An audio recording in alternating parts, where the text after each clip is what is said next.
Amém, irmãos? Eu quero te convidar a abrir a sua Bíblia aí lá em Apocalipse. Apocalipse capítulo 21. Nós vamos ler do verso 1 ao 7. Apocalipse 21, do 1 ao 7.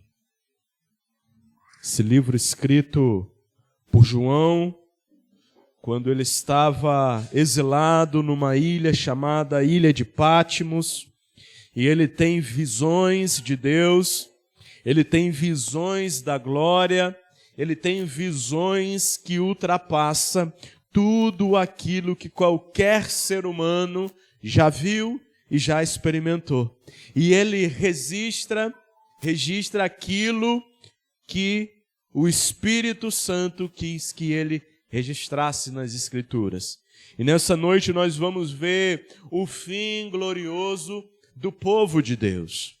O povo de Deus, aquele que se entrega para Jesus, aquele que em dado momento da sua vida se vê como não posso mais conduzir a minha vida por mim só. E se entrega a Jesus, ele tem um fim glorioso. E é isso que nós vamos ver nessa noite, amém? Vai falar assim a palavra do Senhor. Então vi um novo céu e uma nova terra, pois o primeiro céu e a primeira terra já não existiam, e o mar também já não existia. E vi a cidade santa, a nova Jerusalém que descia dos céus da parte de Deus, como uma noiva belamente vestida para o seu marido. Ouvi uma forte voz que vinha do trono e dizia: vejam, o tabernáculo de Deus está no meio do seu povo. Deus habitará com eles e eles serão o seu povo. O próprio Deus estará com eles. Ele enxugará dos seus olhos toda lágrima, e não haverá mais morte, nem tristeza, nem choro e nem dor, pois todas as coisas passaram para sempre. E aquele que estava sentado no trono disse: vejam, eu faço nova todas as coisas. Em seguida ele disse: escreva isto, pois o que eu lhe digo é digno de confiança e verdadeiro. E disse ainda: está terminado, pois eu sou o Alfa e o Ômega, o princípio e o fim. A quem tiver sede, darei de beber gratuitamente das fontes da água da vida. O vitorioso herdará todas essas bênçãos, e eu serei o seu Deus, e ele será o meu Filho. Senhor Deus e Pai, nessa noite nós estamos diante da Tua palavra, diante da Tua presença, e queremos pedir para que o Teu Santo Espírito, meu Pai, possa falar aos nossos corações, Pai. Tira, ó Deus querido, qualquer tipo de distração, ó Pai, que nos faça perder o foco, Deus, da Tua palavra, Deus. Nos ajude, ó meu Pai, a meditar, ó Deus, naquilo que o Senhor quer falar conosco nessa noite, meu Pai. E que a gente possa sair daqui, ó Deus querido, praticando essa palavra e não sendo apenas ouvintes. Em nome santo de Jesus. Amém e amém. Irmãos, durante semanas a gente viu e aí a gente ouviu sermões que falavam acerca das cartas às 7 igrejas da Ásia. Foram 7 sermões que duraram algum tempo, que duraram alguns meses. E a gente viu muita coisa. E a gente ouviu Cristo, o próprio Jesus Cristo, falando com as igrejas. Vimos os seus alertas. Nós vimos a sua correção e o seu chamado ao arrependimento. Nas cartas que Jesus envia para as igrejas da Ásia, nós vemos que o tempo todo ele está exortando e chamando a atenção a um arrependimento, a uma verdadeira conversão. Só que o Apocalipse, ele não termina em advertências. O Apocalipse, ele não termina com Jesus advertindo o seu povo e trazendo exortações. mas nós vemos que ele termina com uma esperança.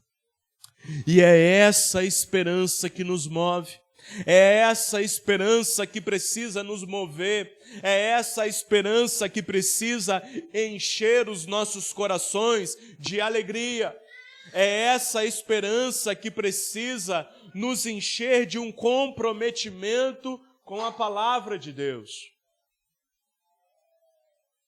O mesmo Cristo que corrige a sua igreja é também aquele que prepara ela para um novo céu e uma nova terra.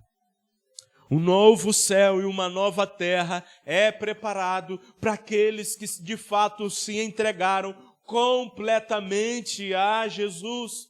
Aqueles que se deixaram ir no rio de águas vivas. Aqueles que deixaram Jesus tomar controle total de suas vidas. Um novo céu e uma nova terra é nos preparado. Então, após contemplar tantas visões, agora João chega ao ápice da revelação. O que seria o ápice? Ele chega no momento mais alto da revelação. De Gênesis a Apocalipse, nós vemos que a Bíblia revela sobre Cristo.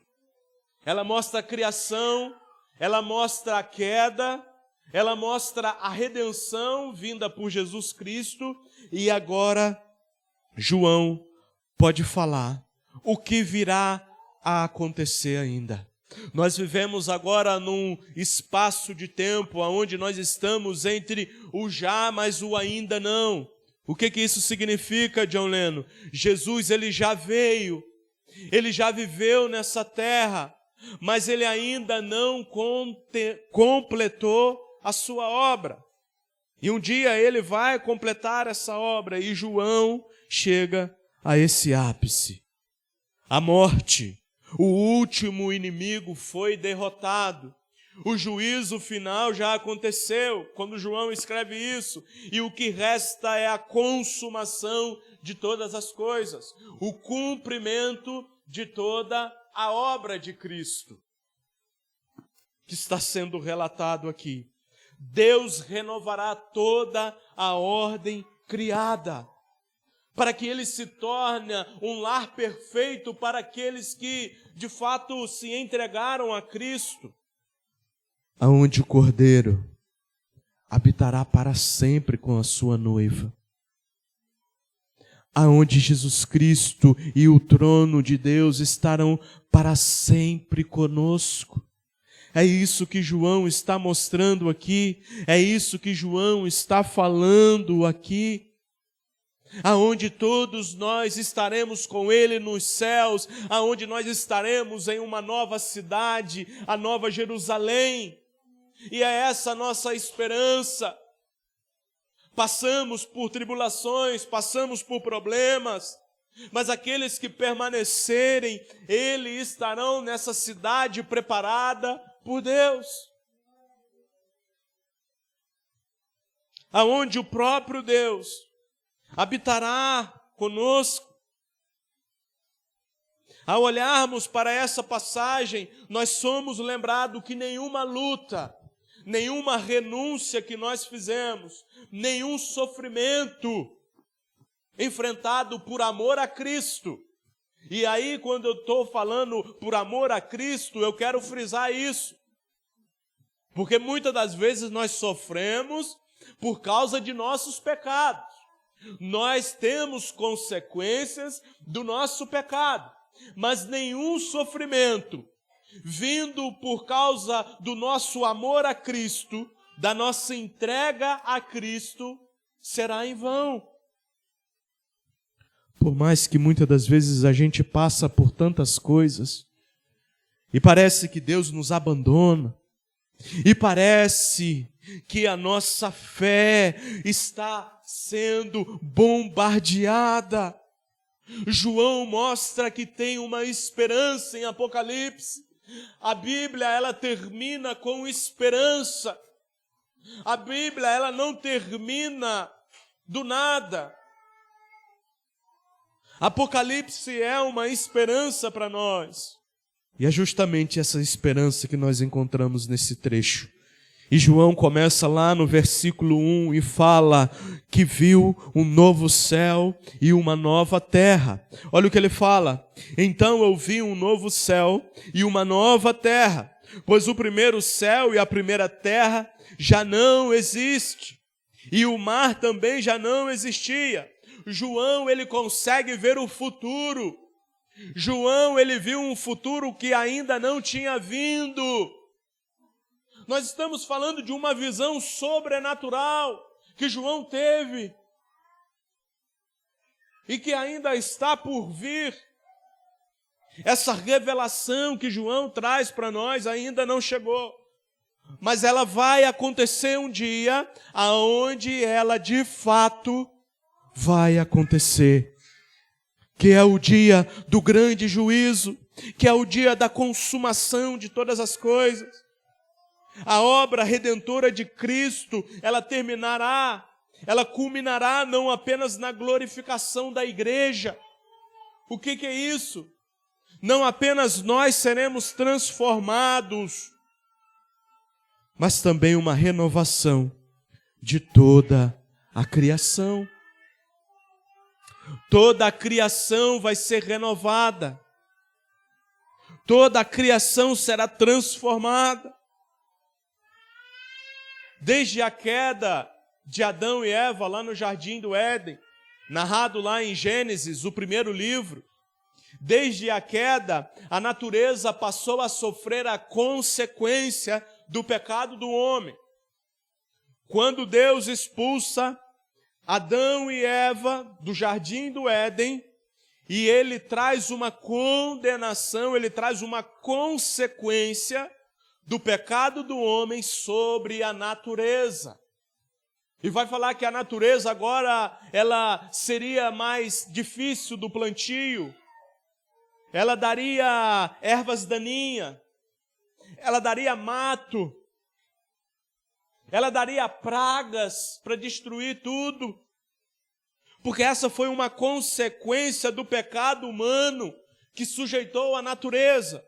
E João, no verso 1, ele começa falando da restauração dessa natureza, da restauração daquilo que foi criado por Deus, da restauração daquilo que Deus havia feito de forma perfeita, lá no início.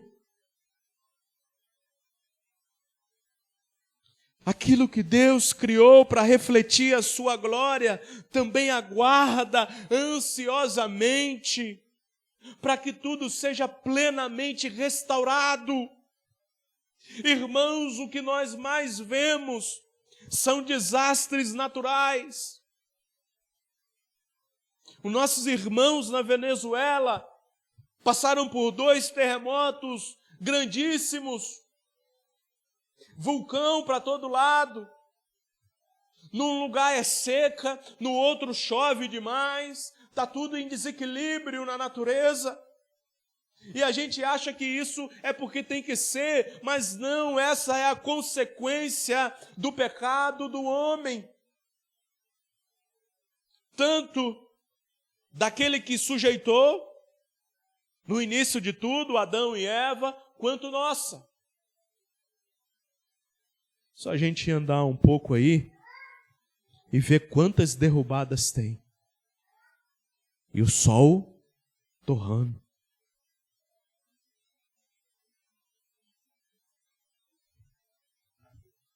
Em Romanos, capítulo 8, do 20 ao 22, Paulo afirma que toda a criação geme e suporta angústia até agora, aguardando um dia que será liberta da escravidão, da corrupção, para participar da liberdade e da glória dos filhos de Deus. Quando Cristo voltar, irmãos, toda a criação ela será renovada. Tudo o que nós vemos, Raimundinha, será renovado. Tudo. E João começa falando sobre a natureza. A natureza será feita perfeita outra vez.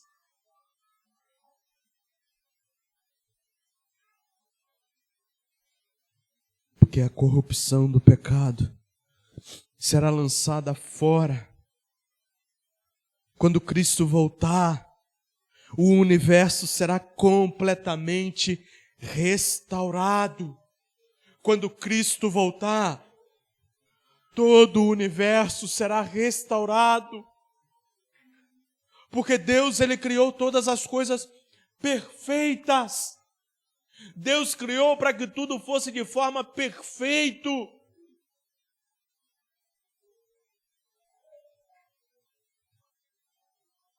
João fala que ele viu novos céus e uma nova terra. Essa palavra novo, ela vem do grego, que quer significar não simplesmente algo criado recentemente, mas algo renovado. Algo renovado em sua qualidade, ou seja, vai funcionar como era para funcionar.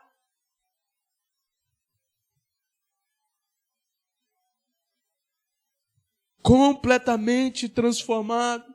João contempla uma criação livre da corrupção produzida pelo pecado.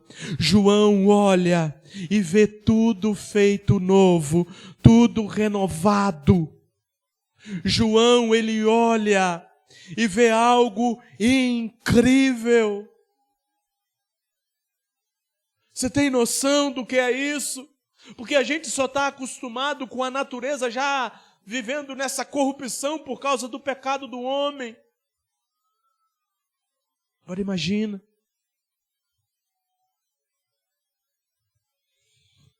Tudo preparado para ser a habitação eterna de Deus e do seu povo glorificado. E o fato principal é isso.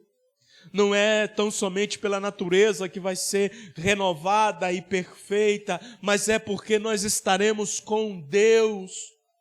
Nós estaremos com aquele que agora nós só ouvimos falar, mas não conseguimos vê-lo. Vai chegar um momento em que nós olharemos para a face de Deus, para a face de Cristo, e nós estaremos com Ele para sempre. É essa a nossa esperança. João também, ele afirma que o mar já não existe mais. O que isso quer dizer, John Lennon? Quer dizer que não vai ter praia, não vai ter mar. É isso que ele está dizendo? Não. Ao longo do Apocalipse, o mar representa o caos. Quando João vai falar sobre mar, ele representa a confusão, a problema, a oposição a Deus e o lugar da onde surge a besta. Como ele fala lá em Apocalipse 13, no verso 1. Então ele está falando que o caos não existirá mais. O que é o caos? A desordem. É isso que João está falando quando ele diz que o mar já não existirá. Tudo estará em ordem. Tia, nada na natureza vai nos assustar. Nada na natureza vai nos botar medo. No terremoto, trovão, nada vai nos botar medo, porque não haverá mais caos. Não haverá mais confusão. Tudo estará funcionando da maneira que era para ter funcionado desde o início da criação.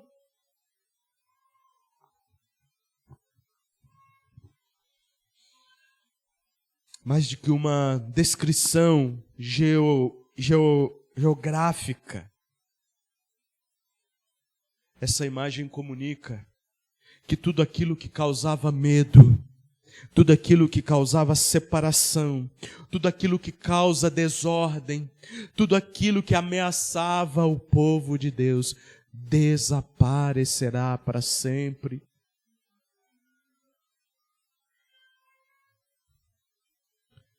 Na nova criação, o mar não terá mais lugar, essa separação. Irmãos, no dia da consumação, tudo aquilo que o pecado corrompeu, e o pecado vem corrompendo tudo, desde que o homem caiu, o pecado ele está corrompendo todas as coisas. Todas as coisas estão destruindo-nos. Todas as coisas estão lutando para nos destruir. Doenças. A cada dia parece que surge uma doença nova. Desastres naturais, a cada dia parece que surge um desastre. O terremoto lá que eu mencionei foi tão grande que até em lugares que fazem divisa da Venezuela com o Brasil foi sentido. Agora imagina, irmãos, você está aqui e sente a terra tremendo, tudo desabando, mas haverá um dia que tudo será restaurado por Deus. Não haverá maldição, não haverá deteriorização, não haverá morte, dor, não haverá desordem na natureza, na criação. O universo voltará a refletir a glória do Deus que o criou completamente. E essa esperança, ela nos fortalece a perseverar hoje. Quando, John Lennon, isso vai acontecer? Não sei, mas eu sei que vai acontecer, porque a Bíblia é a palavra de Deus e Deus não mente.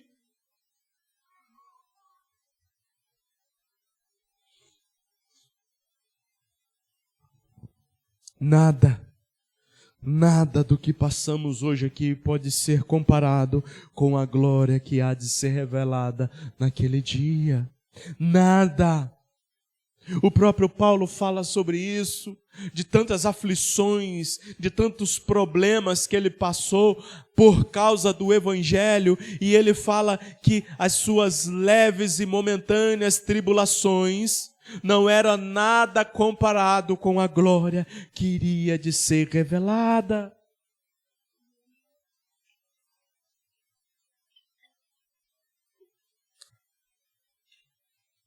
Deus habitará com o seu povo.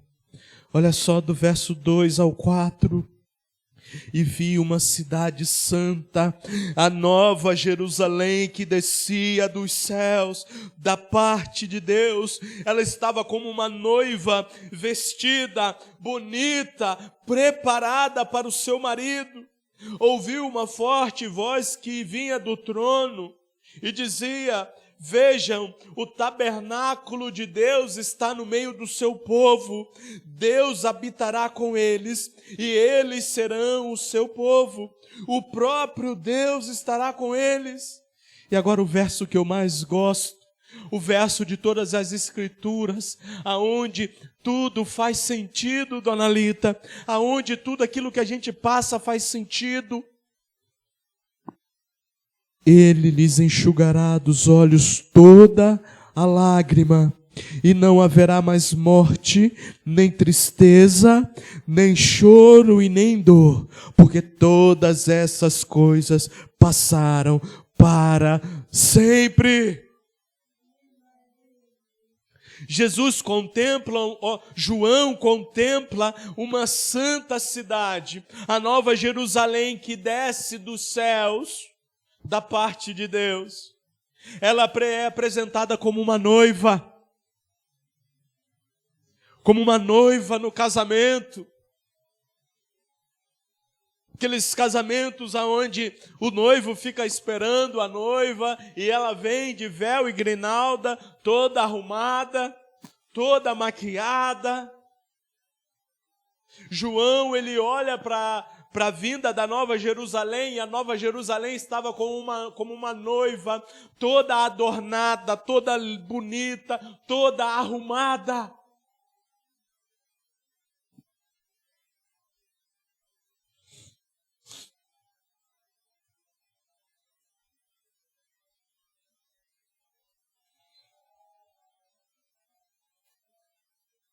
A Nova Jerusalém desce dos céus. revelando que a consumação da redenção tinha chegado. Que a redenção tinha chegado. Mas essa redenção não era apenas um lugar glorioso, mas um povo plenamente santificado, um povo plenamente transformado, um povo totalmente purificado do pecado e preparado para viver eternamente com Deus, com o seu Senhor. A Nova Jerusalém não ia prestar de nada se não estivéssemos com Deus. Se tudo fosse restituído, mas Deus não estivesse presente, não valeria de nada. Porque a nossa esperança não é estar em uma cidade nova, bonita, transformada. A nossa expectativa não é estar em um lugar onde as ruas são de ouro, mas é em um lugar onde a própria presença do Deus estará ali. O ouro tem tão pouca importância, que é aquilo que homens matam hoje por causa de ouro. Olha o que aconteceu na Serra Pelada. Quantas mortes não aconteceram lá, matando por causa de ouro. Lá vai ser pavimentação de rua, porque não terá valor. É isso que fala quando as ruas serão de ouro, porque não tem valor o ouro. Mas o valor daquela cidade é o próprio Deus. É a nossa habitação com Deus. A história da redenção, ela começa num jardim perfeito, só que onde o pecado separou o homem de Deus. Mas por seu infinito amor, Deus ele envia o seu Filho para realizar a obra redentora e conduzir o povo a um destino. E qual é o destino final? Viver para sempre na presença de Deus, na Nova Jerusalém. A Bíblia começa com a perca da comunhão no Éden. O homem perdeu a comunhão aparecida. Deus descia toda a viração de tarde para conversar com Adão. Só que o pecado tirou isso dele. O pecado separou isso. E o pecado fez o homem perder a comunhão. Só que essa comunhão que foi perdida lá no Éden, ela terminará com uma comunhão plenamente restaurada na cidade santa. Começa num jardim e termina em uma cidade. Começa com separação e vai terminar com união eterna com Deus. O ponto alto dessa visão não é a beleza da cidade, porque a cidade é de fato bonita, mas o ponto alto nesses versículos é a presença do Deus.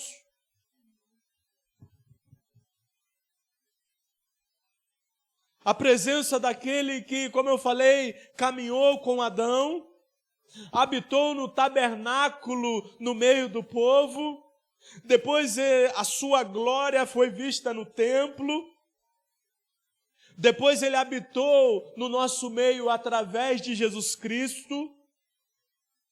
Agora ele virá para sempre. Não vai ser mais por um momento, mas vai ser para sempre. Para sempre. Sempre. Ah, irmãos, a gente não tem noção do que é isso.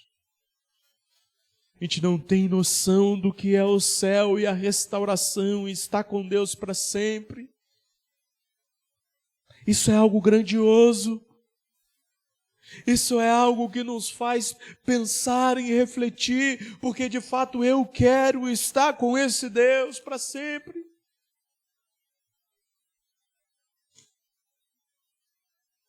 A grande promessa da redenção foi sempre Deus habitando com o seu povo. Aquele Deus que não podia ser visto, tamanha a sua glória, agora Ele habitará no meio do povo. E não apenas isso. Você chora nessa terra?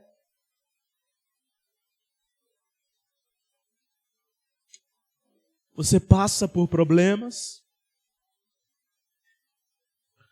Você passa por tribulações?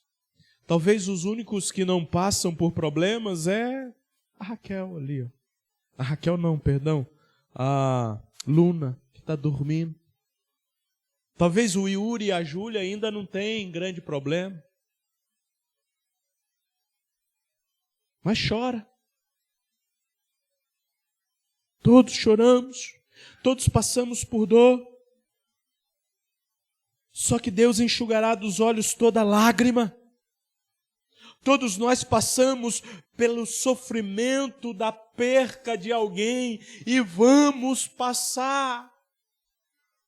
Essa é a certeza que uma hora nós estamos com o nosso ente querido, só que de um piscar de olhos ele não está mais conosco. E passamos por esse sofrimento do luto, do pranto e a dor do desaparecer, daqueles que desaparecerão para sempre. Tudo aquilo que entrou no mundo por causa do pecado, até mesmo a morte, porque a morte entrou por causa do pecado. A ordem de Deus era clara: não coma desse fruto do conhecimento do bem e do mal, porque o dia que vocês comerem, vocês morrerão. A certeza que nós temos é a morte. Mas a certeza para aqueles que estão em Cristo é que a morte não é a última palavra. A certeza para aqueles que se entregaram para Cristo como seu único Senhor e Salvador é que a morte não tem o último decreto sobre nós. Nós estaremos com Ele. Toda maldição será desfeita. Nada mais poderá nos ameaçar. Nada mais poderá nos levar para longe de Deus, porque a sua presença transformará completamente a realidade na nova criação. Na nova criação, tudo será refeito. Tudo. Talvez nós pensamos: meu Deus, por que isso está acontecendo comigo? Parece que eu vim nessa terra apenas para sofrer, para padecer. Parece que não tem escapatória. Mas se você tem Cristo no teu coração, tenha certeza que um dia todas as coisas serão restituídas. Todas as coisas, o nosso corpo será glorificado. Dor, coluna, bico de papagaio, reumatismo, reumatrose, não sei o que lá mais dá conta. Não vai ter nada mais disso. Dor nos quartos, na sala, na cozinha. Não vai ter mais.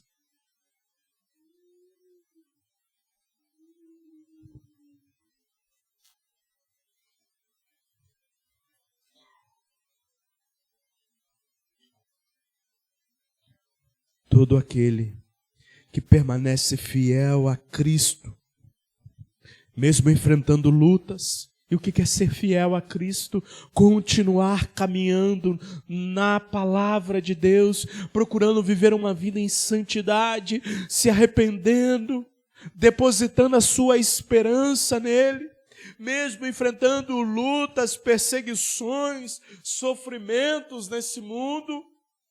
Nós podemos ter e viver com esperança, porque o dia está chegando.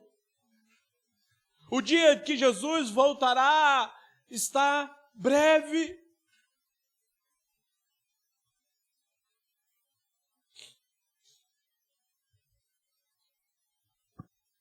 Pararam de falar da vinda de Jesus para falar em bênçãos materiais. Só que bênçãos materiais, elas são consumidas por traça, ferrugem.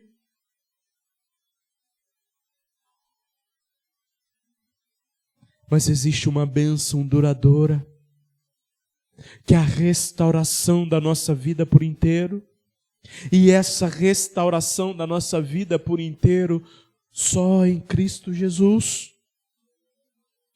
Só nos colocando aos pés dele.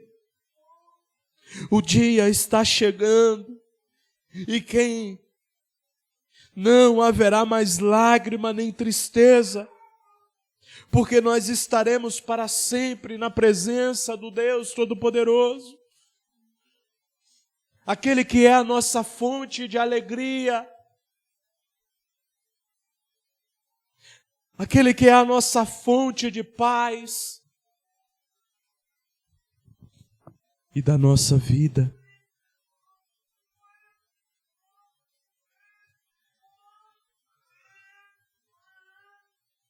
João, ele traz uma certeza da promessa divina, dos versos 5 ao verso 7.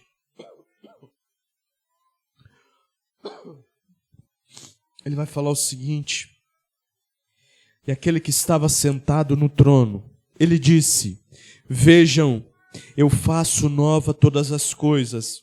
Em seguida disse: escreva isso, porque é digno de confiança e é verdadeiro. Em seguida, e disse ainda: está terminado, pois eu sou o Alfa e o Ômega, o princípio e o fim. A quem tiver sede darei de beber gratuitamente das fontes da água da vida.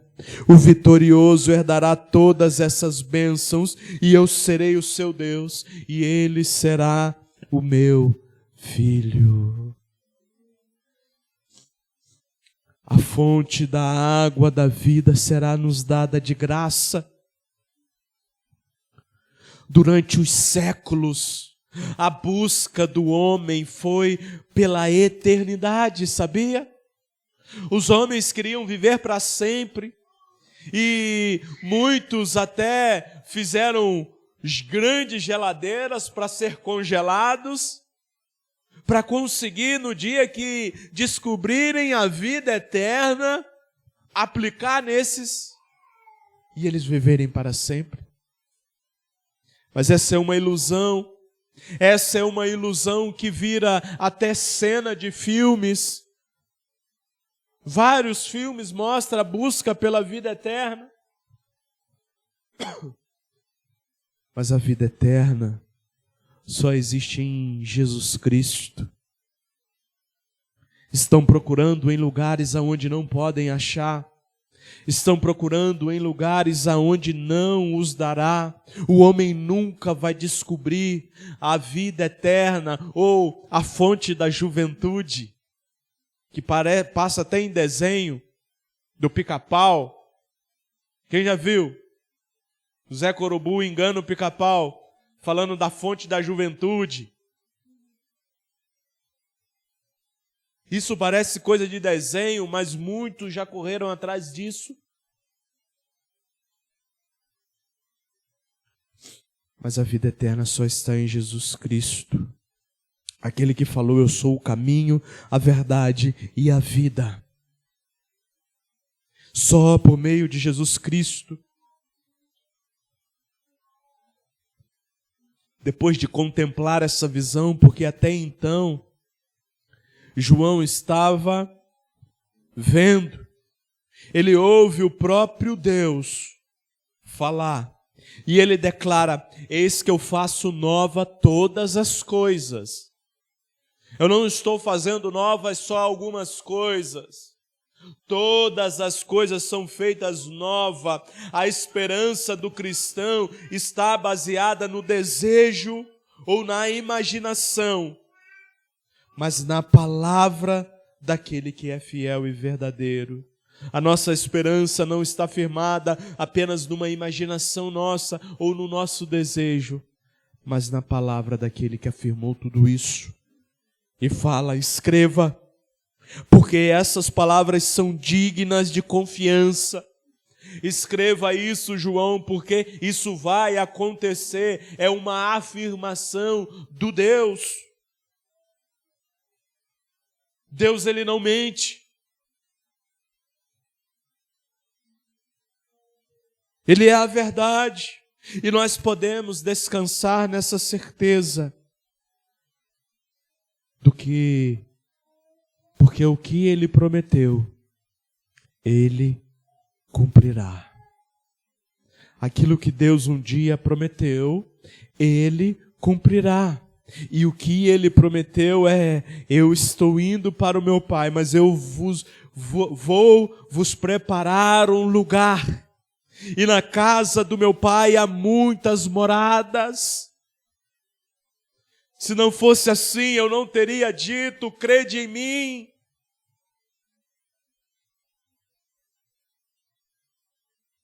É real, é digno de confiança. Qualquer coisa que alguém promete, ou que escreve, que fala que vai fazer, pode não acontecer. Está chegando a época de promessas que não acontecem. Mas não só políticos, nós também falamos e muitas vezes não cumprimos com a nossa palavra. A palavra é descredibilizada. Todos nós, eu me incluo nisso. Só que aquilo que nós estamos lendo agora, o próprio Deus deixa claro para João: escreva isso, João, porque o que eu lhe digo é digno de confiança e é verdadeiro. Se Deus falou que é verdadeiro, então é. Se Deus falou que vai acontecer, vai acontecer. Em seguida, Deus afirma: está feito. Está terminado. Está consumado. A obra da redenção chegou ao seu propósito final. A obra da redenção começa lá no Gênesis, aonde nós vemos um cordeiro morto para tapar o pecado de Adão e Eva. Ele começa lá no início, a obra da redenção, e cumpre quando Jesus retornar para nos buscar. Não sei se veremos isso em vida. Não sei se veremos isso enquanto nós já ainda estivermos vivos, com esse corpo corruptível. Mas uma certeza é que ele vai voltar. E todo aquele que estiver nele vai viver para sempre com ele. Ao declarar que era o alfa e ômega, essa é a primeira e a última letra do alfabeto hebraico, se eu não me engano. Agora me fugiu a memória, acho que é hebraico. O princípio e o fim, o começo de todas as coisas. Ele sempre existiu. Deus revela a sua soberania sobre todas as coisas. Uma vez me perguntaram, uma criança, e às vezes tem criança que pergunta mais difícil do que adulto. E ela chegou para mim e perguntou: Eu estava falando sobre a criação de Deus, de todas as coisas. E olhando, Deus criou todas as coisas. Mas quem criou Deus? Parece uma pergunta simples. Mas como respondemos isso? Como você responderia isso? Quem criou Deus? A Bíblia, ela mostra que Deus, ele sempre existiu. Ninguém criou ele, e ele criou todas as coisas. Ele é soberano. E a gente até canta. Tu és soberano sobre a terra, sobre os céus, tu és Senhor. Absoluto. Não existe outro. Soberano sobre todas as coisas. Digno de toda honra, de toda glória, de todo louvor. Aquele que nunca foi criado, que sempre existiu. Esse é o nosso Deus.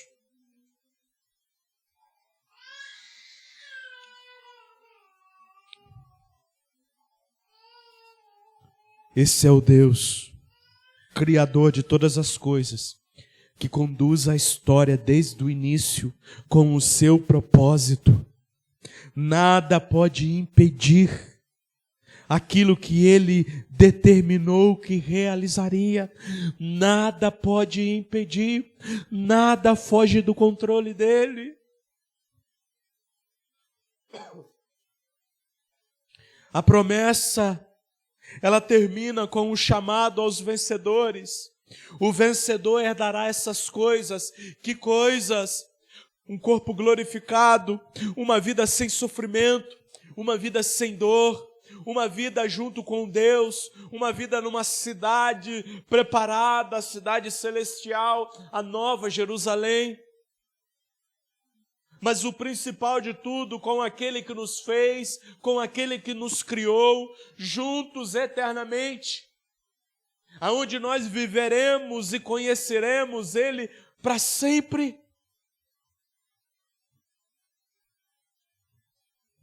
Tem hora que eu começo a pensar sobre o céu, sobre como seria a nossa vida com Deus.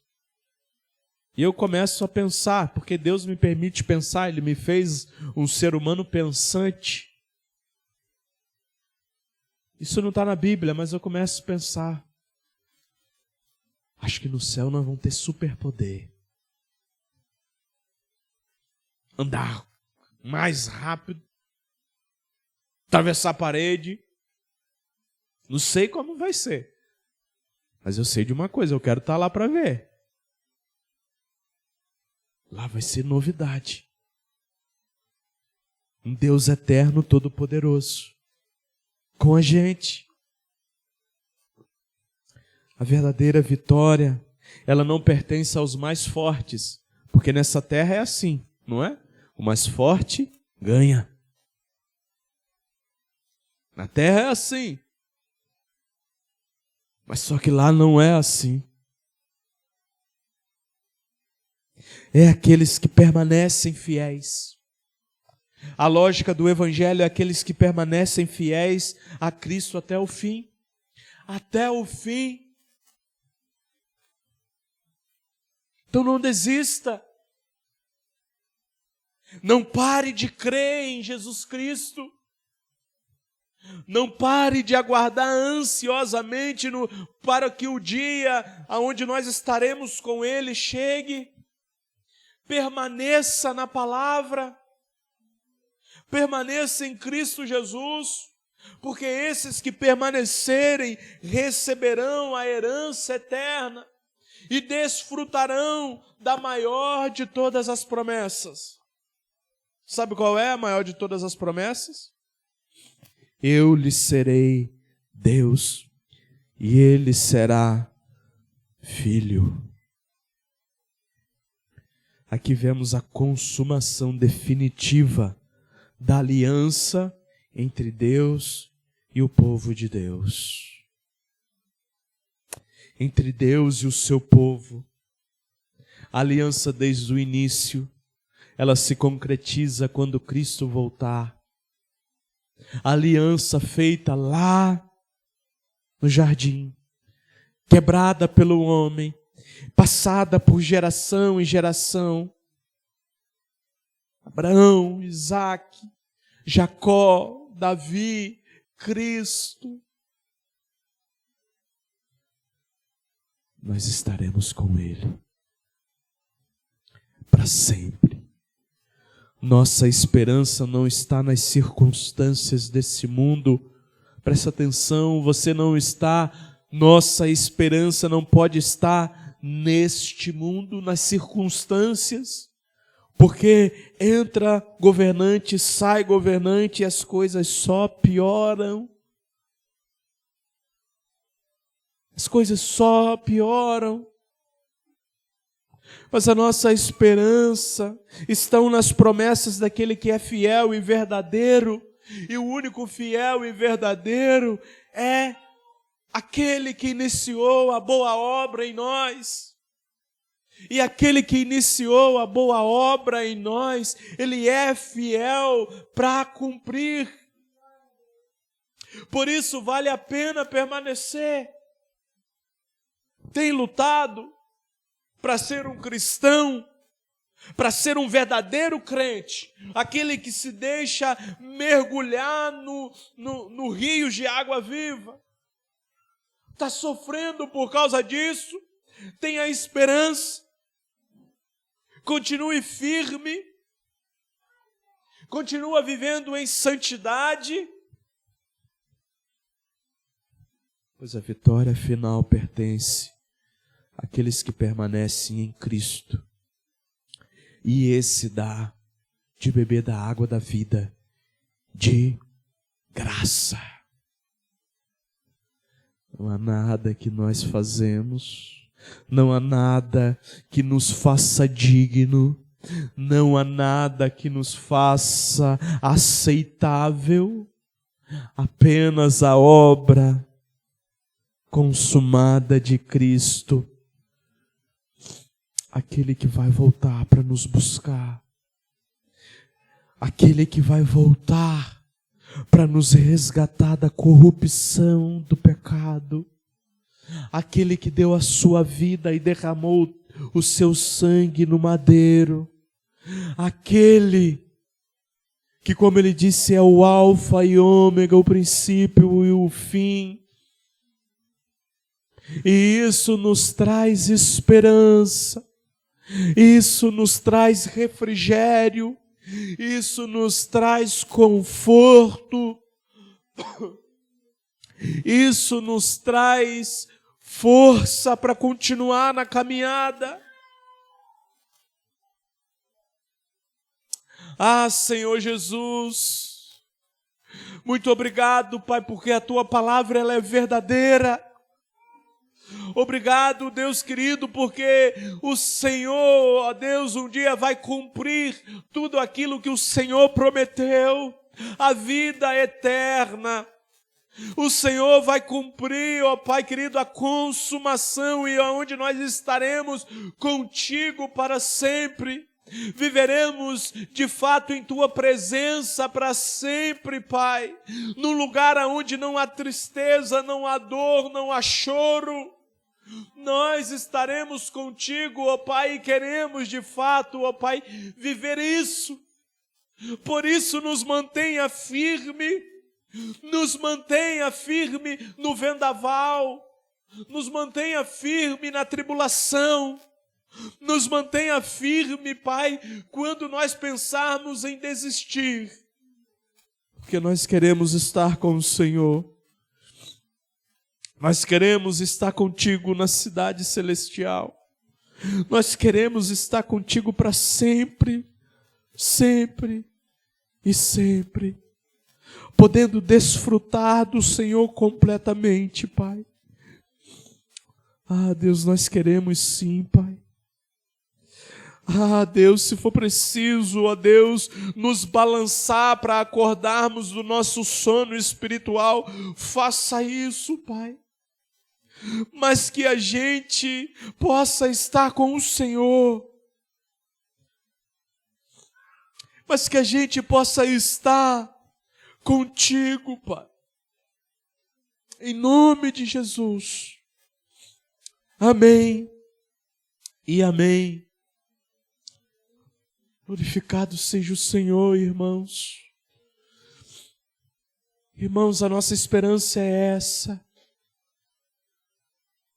que Ele virá para nos resgatar de toda a corrupção,